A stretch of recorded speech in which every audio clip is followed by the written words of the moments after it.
Study first classes के YouTube channel पे आप सबका स्वागत है। आज हम देखने वाले हैं 7th स्टैंडर्ड का 9th चैप्टर जो है direct proportion and inverse proportion. पर क्वेश्चन स्टार्ट करने से पहले मैं थोड़ा बेसिक बताती हूँ कि direct proportion and inverse proportion exactly होता क्या है। तो यहाँ देखो, सपोज अगर हमने 1 kg एप्पल्स परचेज किए 200 रुपीज में। 1 kg एप्पल कितने में परचेज किए हैं? 200 रुपीज में। तो अगर मैं 2 kg एप्पल परचेज करने जाऊंगी तो मुझे कितना लगेगा? 400। सपोज मैं हाफ kg एप्पल परचेज कर रही तो मुझे कितना लगेगा? 100 रुपीज। तो यहां तुम देख रहे हो, अगर मैंने क्वांटिटी बढ़ाया, मतलब मैंने अगर ज्यादा एप्पल परचेस किए तो प्राइस भी बढ़ रही है, एंड अगर मैंने कम एप्पल परचेस किए तो प्राइस भी क्या हो रही है? कम। मतलब एक बढ़ रहा है तो दूसरा भी बढ़ रहा है, और एक कम हो रहा है तो दूसरा भी कम हो रहा है। ऐसा अगर सिचुएशन तुम्हें दिख रहा है तो उसको हम क्या बोलेंगे? डायरेक्ट प्रपोर्शन बोलेंगे। क्या बोलेंगे? Direct proportion. किसको बोलते हैं डायरेक्ट प्रपोर्शन? एक क्वांटिटी अगर बढ़ रही है, यहां देखो क्वांटिटी बढ़ रही है तो कॉस्ट भी बढ़ रही है, एंड अगर हमने क्वांटिटी कम की तो कॉस्ट भी क्या हो रही है? कम हो रही है। तो ऐसे टाइप के सम अगर तुम्हें दिखेंगे तो वो डायरेक्ट प्रपोर्शन वाले सम होते हैं। अभी इनवर्स प्रपोर्शन क्या होता है? इनवर्स का मतलब ही होता है उल्टा। यहां क्या होगा?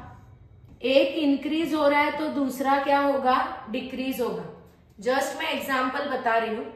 सपोज मुझे 10 नोटबुक्स रिटर्न में कंप्लीट करने, मतलब 10 नोटबुक्स में कुछ तो कंटेंट है कि जो तुम्हें क्या करना है? कॉपी पेस्ट करना है। तो अगर सपोज मैंने 5 स्टूडेंट्स को बोला कि ये तुम्हें ग्रुप से मिलकर ये 10 नोटबुक्स क्या करनी है? लिखकर कंप्लीट करनी है। उनको सपोज 15 डेज लग रहा है वो लिखने के लिए। तो अगर मैंने यहाँ 5 की जगह 10 स्टूडेंट्स लिए तो उनको भी 15 डेज लगेंगे। उससे कम टाइम लगेगा कि ज्यादा लगेगा? ऑब्वियसली अगर बच्चे बढ़ रहे हैं तो काम जल्दी खत्म होगा। अगर स्टूडेंट्स मैंने बढ़ा है तो काम कंप्लीट होने का जो पीरियड है वो क्या हो जाएगा? कम हो जाएगा। इसका मतलब एक इंक्रीज हो रहा है तो दूसरा क्या हो रहा है? डिक्रीज। और एक एग्जांपल लेते हैं। सपोज एक पर्सन को कोई भी पर्टिकुलर काम करने के लिए 10 दिन लग रहे हैं। अगर यहां मैंने पर्सन बढ़ाए, 3 पर्सन अगर मैंने यहां लिए तो शायद हो सकता है कि काम जल्दी खत्म हो, 7 डेज में खत्म हो। 5 लोग अगर यहां लिए तो और जल्दी, सपोज 5 डेज में कंप्लीट हो सकता है काम। इसका मतलब क्या है? जैसे भी मैं लोग बढ़ा रही हूं, काम कंप्लीट होने का पीरियड क्या हो रहा है? कम हो रहा है। तो ऐसे अगर सम तुम्हें दिखेंगे तो वो कौन से सम होते हैं? इनवर्स प्रपोर्शन के सम होते हैं। एक इंक्रीज होता है और दूसरा क्या होता है? डिक्रीज। तो वो कौन से सम है? इनवर्स प्रपोर्शन के। आज तो हम इनवर्स प्रपोर्शन देखने ही नहीं वाले हैं। आज हम डायरेक्ट प्रपोर्शन के कुछ सम देखेंगे। जब इनवर्स प्रपोर्शन देखेंगे तो मैं फिर से एक बार ये कंसेप्ट तुम्हें समझाऊंगी। तो अभी देखते हैं कि सम में हमें क्या दिया है।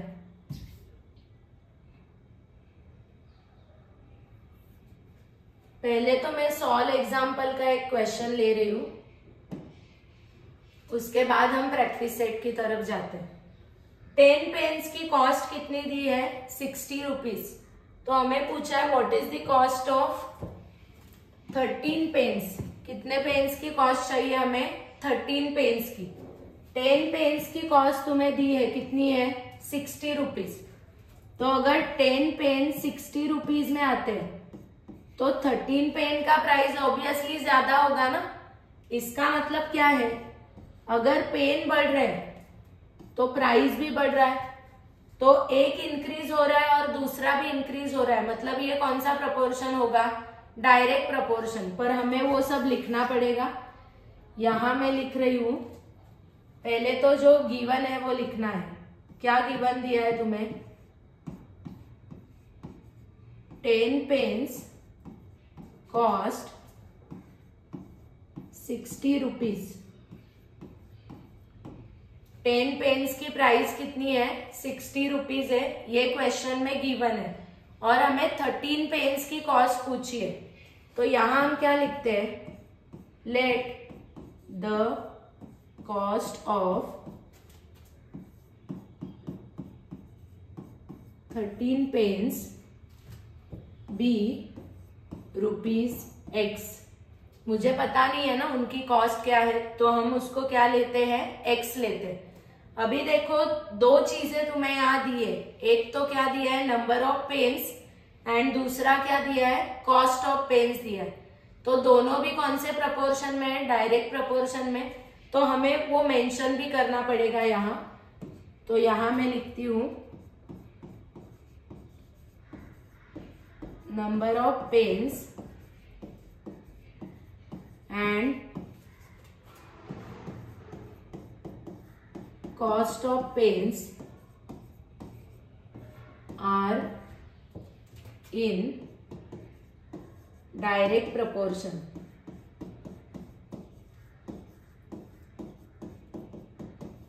दोनों कौन से प्रपोर्शन में है? डायरेक्ट प्रपोर्शन में। तो तुम्हें अभी करना क्या है? हम दो कॉलम्स बनाएंगे, यहां लिखेंगे नंबर ऑफ पेन्स एंड दूसरा कॉलम होगा कॉस्ट ऑफ पेन्स। अभी जो कॉस्ट है वो हमेशा किस में होती है? रुपीज में। तो यहां देखो पहले तो हमें दिया है कि 10 पेन्स जो है उसकी कॉस्ट कितनी आती है? 60 रुपीज आती है। तो हमें फाइंड आउट करना है 13 पेन्स की कॉस्ट क्या है। तो 13 पेन्स की कॉस्ट हमने क्या एज्यूम किया है? X। तो कभी भी डायरेक्ट प्रपोर्शन जब होता है तो तुम्हें क्रॉस मल्टीप्लाई करना पड़ता है। इसका और इसका हमें मल्टीप्लाई करना है एंड उसके बाद 13 एंड 60 का मल्टीप्लाई करना है। तो हम लिखेंगे कैसे? देखो यहां लिखना है 10 into x is equal to 60 into 30। क्या किया है हमने? 10 इंटू एक्स और यहाँ क्या लिखना है? 13 इंटू 60 और 60 इंटू 30। अभी देखो 10 यहाँ मल्टीप्लाई, वहां जाके क्या होगा? डिवाइड। तो यहाँ हम लिखते हैं x is equal to 60 into 13 upon 10। तो 10 वन जा क्या होता है? 10 एंड यहाँ 10 6 जा क्या आएगा? 60। तो अभी क्या बचा हमें? नीचे तो डिनोमिनेटर में 1 है, उसको हम कंसीडर नहीं करेंगे। 6 इंटू 13 है न्यूमरेटर में। सो 6 इंटू 13 क्या आता है? 78। इसका मतलब 13 पेन्स की कॉस्ट कितनी होने वाली है? 78। तो यहां हम लिखते हैं therefore the cost of 13 pens is ₹78। 13 pens की कॉस्ट हमें कितनी मिलेगी? 78। तो बिल्कुल भी डिफिकल्ट नहीं है ये सम में। पहले तो जो गिवन है वो लिखना है, फिर जो फाइंड आउट करना है उसको तुम कोई भी एक वेरिएबल उसके लिए ले सकते हो, x y z ABC whatever जो आपको चाहिए वो ले सकते हो। फिर हमें वो कौन से प्रपोर्शन में, अगर एक इंक्रीज हो रहा है और दूसरा डिक्रीज हो रहा है तो कौन सा प्रपोर्शन होता है? Direct proportion. वो भी हमें यहाँ लिखना पड़ेगा। फिर हम दो कॉलम बनाएंगे जो भी गिवन कंटेंट है उसके बेसिस पे, और क्रॉस मल्टीप्लाई करके हमें उसको क्या करना है? सॉल्व करना है। और एक एग्जाम्पल हम देखते हैं, सो कंसेप्ट तुम्हारे लिए और क्लियर हो जाएगा। प्रैक्टिस सेट 37 का फर्स्ट क्वेश्चन है। क्या दिया है क्वेश्चन में? 7 kg अनियंस की कॉस्ट कितनी है? 140 रुपीज है। तो हमें पूछा है हाउ मच मस्ट बी पे for 12 kg onions. 12 kg onions की कॉस्ट हमें क्या करनी है? फाइंड आउट करनी है। तो अभी तो तुम्हें थोड़ा समझा होगा कि करना क्या है। पहले तो जो गिवन है वो हम लिखते, क्या लिखेंगे? The cost of 7 kg onions is rupees,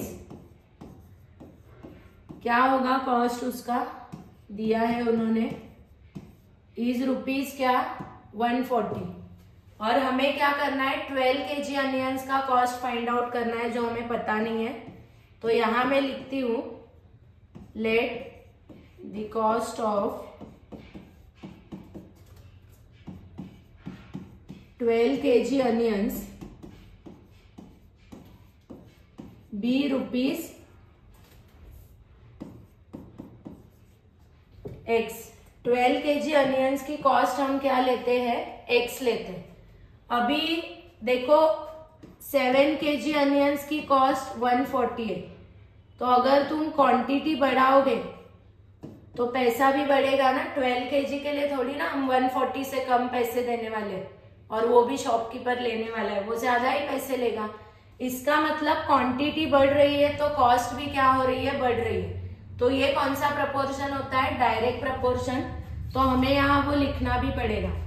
KG में जो भी कुछ होता है उसको हम क्वांटिटी बोलते हैं, ग्राम केजी में होगा उसको क्या बोलेंगे, क्वांटिटी। तो यहाँ हमें अनियंस का क्वांटिटी दिया है एंड क्या दिया है, कॉस्ट दिया है। तो क्या लिखना पड़ेगा हमें, क्वांटिटी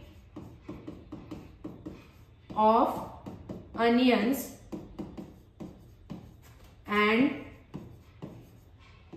कॉस्ट ऑफ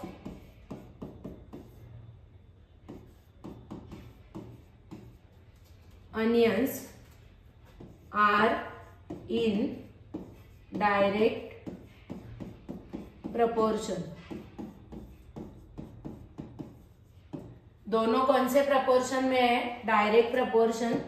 तो दो कॉलम हमें यहां बनाने पड़ेंगे। एक क्या होगा, क्वांटिटी ऑफ अनियंस, मैं थोड़ा यहां लिखती हूं, एंड दूसरा क्या होगा, कॉस्ट ऑफ अनियंस। अभी कॉस्ट हमेशा हम किस में कंसिडर करेंगे, रुपीज में, एंड ये जो क्वांटिटी तुम्हें दिया है वो किस में है, केजी में। तो पहले उन्होंने क्या बोला है, 7 kg अनियंस का कॉस्ट कितना दिया है हमें, 140 रुपीज। तो हमें क्या फाइंड आउट करना है, 12 kg अनियंस का कॉस्ट कितना होगा। तो उसको हमने एज्यूम क्या किया है, x। तो अभी हमें क्या करना है, क्रॉस मल्टीप्लाई करना है, 7 इंटू एक्स करेंगे एंड 12 इंटू 140। तो यहां हम लिखेंगे 7 into x is equal to 12 into 140। अभी देखो 7 यहां मल्टीप्लाई, वो साइड जाके क्या होगा, डिवाइड। तो x इज इक्वल टू क्या होगा, 12 इंटू 140 अपॉन 7। तो 7 1 जा 7 आता है, 7 2 जा 14, और ये एक 0। तो यहां हम लिखेंगे, नीचे तो 1 है, ऊपर क्या है 12 इंटू 20। तो x इज इक्वल टू क्या आएगा, x इज इक्वल टू क्या आया है 240। तो हमें क्या पूछा है, हाउ मच मस्ट वी पे फॉर 12 kg अनियंस।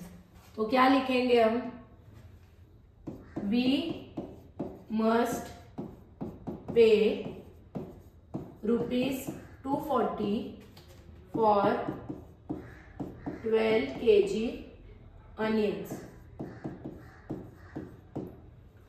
तो बिल्कुल भी डिफिकल्ट नहीं है। अगर एक फॉर्मेट तुम्हें समझ में आ गया तो तुम इजीली ये टाइप के सम सॉल्व कर सकते हो। पहले हमेशा गिवन लिखना है, फिर जो फाइंड आउट करना है उसके लिए तुम कुछ भी एक वेरिएबल एज्यूम कर सकते हो। फिर वो डायरेक्ट प्रपोर्शन में है कि इनवर्स प्रपोर्शन में, उसके अकॉर्डिंग हमें स्टेटमेंट लिखना है। अभी तो हम डायरेक्ट प्रपोर्शन के सम देख रहे हैं, तो उसके बेसिस पे हम स्टेटमेंट लिखेंगे। फिर 2 कॉलम करने हैं, उनमें क्रॉस मल्टीप्लाई करना है एंड हमें x और व्हाटएवर जो भी तुम्हें फाइंड आउट करना है उसकी वैल्यू मिलेगी। तो आई होप तुम्हें ये 2 सम अच्छे से समझे हैं।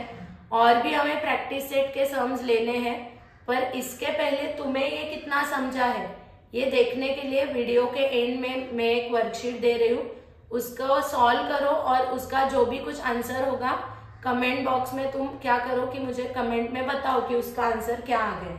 और ऐसे और वीडियोस अगर तुम्हें देखने हैं तो उसके लिए स्टडी फर्स्ट क्लासेस ये हमारे यूट्यूब चैनल को सब्सक्राइब करो। तो जैसे भी मैं वीडियो पोस्ट करूंगी तुम्हें सबसे पहले उसका नोटिफिकेशन मिल जाएगा।